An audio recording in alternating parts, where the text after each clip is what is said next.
Vale, Prodana es una empresa que está especializada en la protección de datos y concretamente en la seguridad de la información.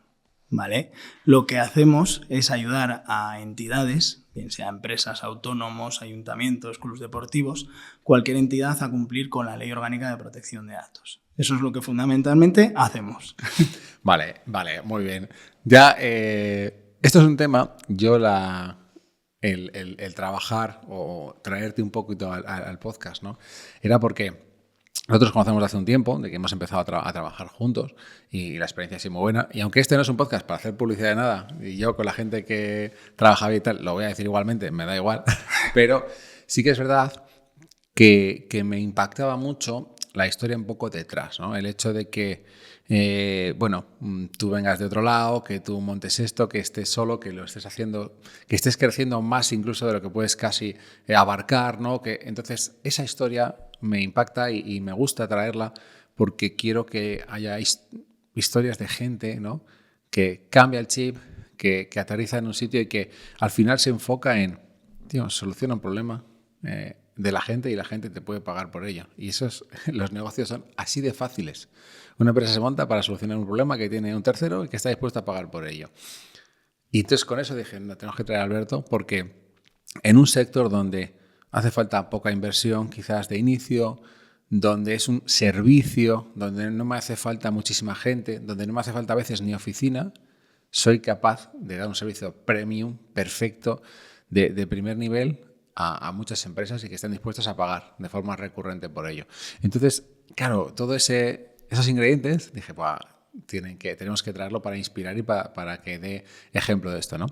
Entonces, vamos a empezar por contar un poco quién es Alberto, qué haces, no solo profesionalmente, ¿no? Y cómo has aterrizado aquí. Cuéntanos un poquito la historia. Vale.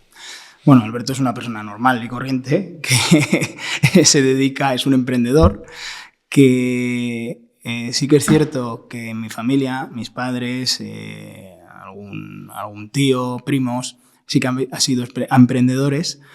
Yo realmente no desde el inicio he sido emprendedor, ¿vale? Mi vocación no ha sido siempre ser emprendedor. Quizás las circunstancias me han llevado a ser emprendedor y benditas circunstancias, también te lo digo, ¿vale? Porque a día de hoy, con todo lo duro que es, pues estoy muy contento, ¿vale?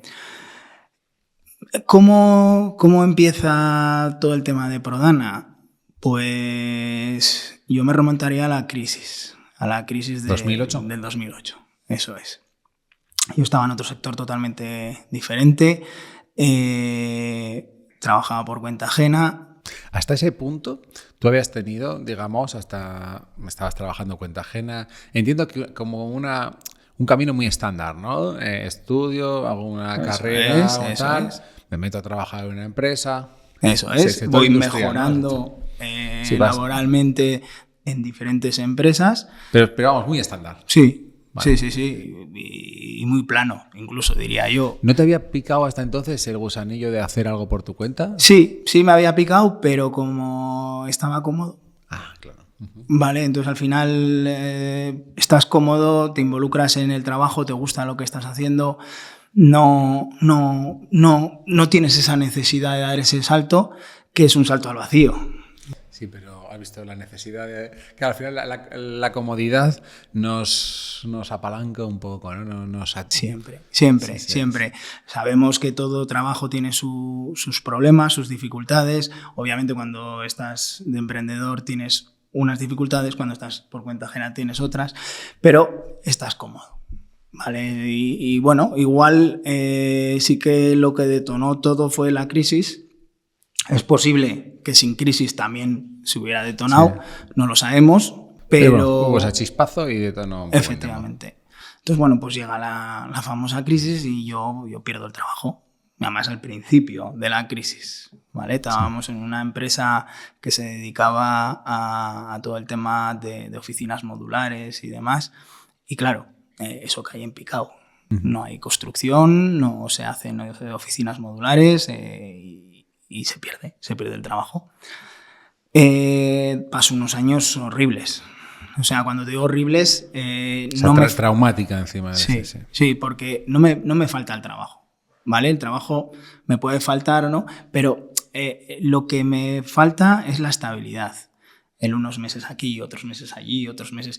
A veces incluso cogías trabajos diferentes a los que tú tenías la formación por el simple hecho de no gastar paro, porque te dabas cuenta que estaba la cosa muy chunga. Y bueno, de hecho, hasta que emprendo, yo no llego a gastar el paro, ¿vale? Y pasan muchos años. Si ibas cogiendo cualquier cosa, entiendo, sí. Que bueno, iba saliendo. Sí. Y una vez que estaba en algún sitio, si no se terminaba el trabajo porque esa empresa volvía a tener caída, intentabas mejorabas, pero resulta que ibas a otra empresa que tenía una caída a los meses y... Horrible, ¿vale? Horrible. La verdad que fue una época que la recuerdo pues con mucha angustia. Y un día, de repente... me llama un conocido que tengo, bueno, yo soy muy futbolero, y me llama un conocido que tengo y me dice, oye, ¿por qué no vienes a comentar una tertulia de Radio Marca? Y digo, bueno, pero ¿qué hago yo allí en Radio Marca? Me dice, no, tú ven, comenta lo que has visto el domingo en el fútbol. Entonces, bueno, pues vale, pues voy para allí. Voy a la tertulia, hay allí una serie de contertulios que yo los había escuchado por la radio, porque era además una radio que solía escuchar. Y bueno, el primer día estamos así, me invitan para un segundo día a hacer esa tertulia, y de repente uno de ellos me dice, oye, ¿tú te has planteado el ser emprendedor, el poder hacer algo tú mismo? Digo, ¿a qué te refieres? Dice, no, es que tema de protección de datos. Yo no tenía... A ver, también he de decir que soy una persona un poco celosa de mi intimidad, ¿no? Que no me ha gustado el publicar todo abiertamente en redes sociales y demás.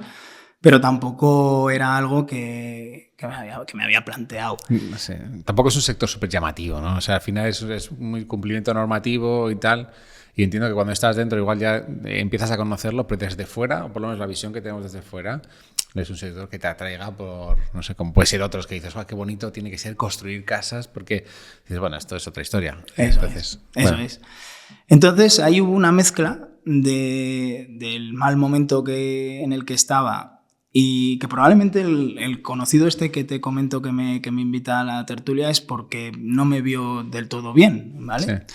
Entonces hubo una mezcla de ese mal momento con esa puerta que se abrió y que me puse a investigar. Digo, bueno, pues esta persona me ha dicho esto, me voy a investigar a ver realmente qué es la protección de datos. Entonces empiezo a buscar información, como todos hacemos, Google, venga a buscar. Joder, y se me abre un mundo que digo, no, pues esto me gusta. O sea, no se me hacía pesado el estar viendo horas y horas noticias de protección de datos, normativa de protección de datos.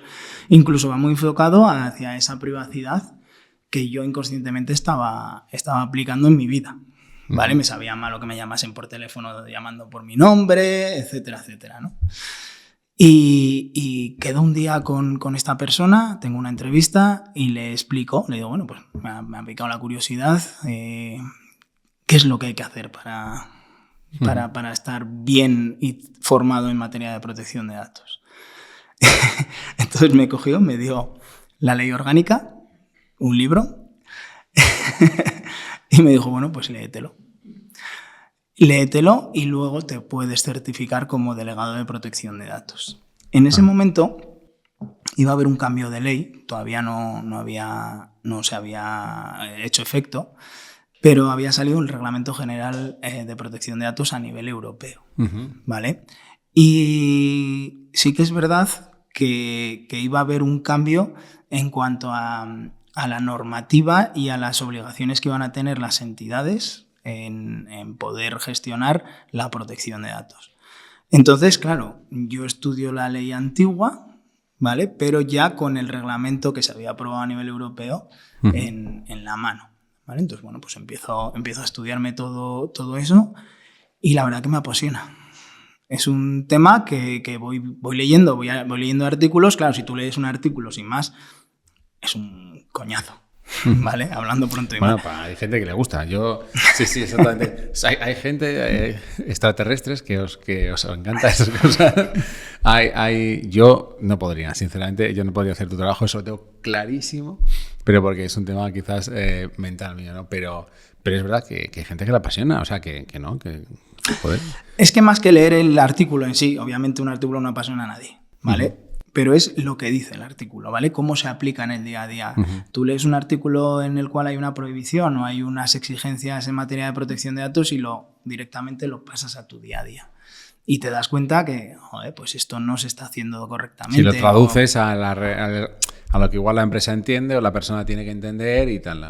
Eso es, y de repente te das cuenta que cuando tú te cabreabas porque te llamaban por teléfono a tu nombre, pues, coño, es que tenías razón. Si es que tenías, no es que tuvieras razón moralmente, sino que es con la ley en la mano también tenías razón, ¿vale? Y eso al final se empieza a convertir en un círculo que te va enganchando, a mí por lo menos. Claro, cuando yo sé que también soy un bicho raro, ¿vale? Porque es muy difícil que de la nada te enganche una ley como me enganchó a mí, ¿vale? Entonces te va enganchando y lo que hago es matricularme para certificarme como delegado de protección de datos. ¿Te exigían algo en ese sentido? O sea, ¿cómo es esa titulación? ¿Es algo que es público que puedes acceder a ella? ¿O? Sí, puedes acceder a la titulación de delegado de protección de datos y no te exigen nada, simplemente mucho estudio de la ley, ¿vale? Bueno. Te certificas como delegado de protección de datos y desde ese momento puedes ejercer como delegado de protección de datos ante la Agencia Española. ¿Cuánto tardaste más o menos de protección de datos? Unos 7 meses. Y mientras tanto, ¿qué estabas? ¿Solo con eso? Solo con eso. Focus sobre eso. Y ahí sí que lo que hice fue cobrar paro. Claro, eso te iba a preguntar. Mientras tanto, aprovecho paro, me formo aquí y ataco esto, ¿no? Eso es. Durante todo ese tiempo que estuve no gastando el paro y cogiendo trabajos que a lo mejor no eran ni siquiera de mi titulación, ¿vale? Te facilitó que lo Pues me facilitó que pudiera esos 7 meses el estar... Mira, eso es un gran uso del paro, sinceramente. Que puedas reconvertirte cuando la gente de verdad está trabajando en esa reconversión y se puede tomar su tiempo para poder permitirse decir, es que si no hago foco aquí es imposible que lo consiga. Claro. Entonces al final sí que te das cuenta que hay un mal momento en la sociedad con la crisis, pero que hay oportunidades y que a lo mejor tenemos que hacer algo diferente a lo que estábamos haciendo para poder seguir adelante, ¿vale? Sí. Que no es lo ideal, pues no, pero nunca se sabe. Igual tú... Claro, si tú ahora te pones ahora en tu posición, ¿qué prefieres? ¿Esta o la que tenías antes? La que tengo ahora. Y entonces dices, pues es que igual yo no fui capaz de ver eso y bueno, me guié por mi intuición o por mi necesidad, que a veces también está ahí, y bueno, seguí peleando mi camino. Como dices, igual no lo veía claro en ese momento o tan claro como lo ves ahora, ¿no? Pero dices, ahora es trampa, que ya sabes cómo ha ido. Pero el tema es ese, que a veces tenemos que guiarnos un poco por lo que tú te transmitió eso, oye, pues mira, es que lo viste y de repente te hace clic algo y dices, ostras, pues dime, esto me puede gustar. Y claro, igual tú antes de decir sí dijiste, voy a leerme un poco y de repente, como dices, me he pasado toda la tarde viendo vídeos y no me he enterado. Ostras, pues es que esto me apasiona, tengo más curiosidad, más cosas y de repente encuentras algo que estaba ahí latente, no sabías, tú no... Claro, pero creo que no sabías porque son cosas que igual tú en el día a día no tratas. Eso es. ¿Sabes qué dices? Claro, es que ¿quién te pregunta en tu casa por protección de datos? Es que no es un tema que se hable. Entonces, al final dices, ostras, pero has descubierto que ese tipo de trabajo te gusta. Y quizás en ese momento también el mercado luego más adelante te respondió bien, ¿no? Que dices, ostras, que una cosa es que me guste, otra cosa es que me paguen por ello. Es como, ¿conoces el término Ikigai? Sí. ¿No? Pues ese es el punto, es me gusta, se me da bien, hago un bien a la sociedad y me pagan por ello, pues dale caña, ¿no?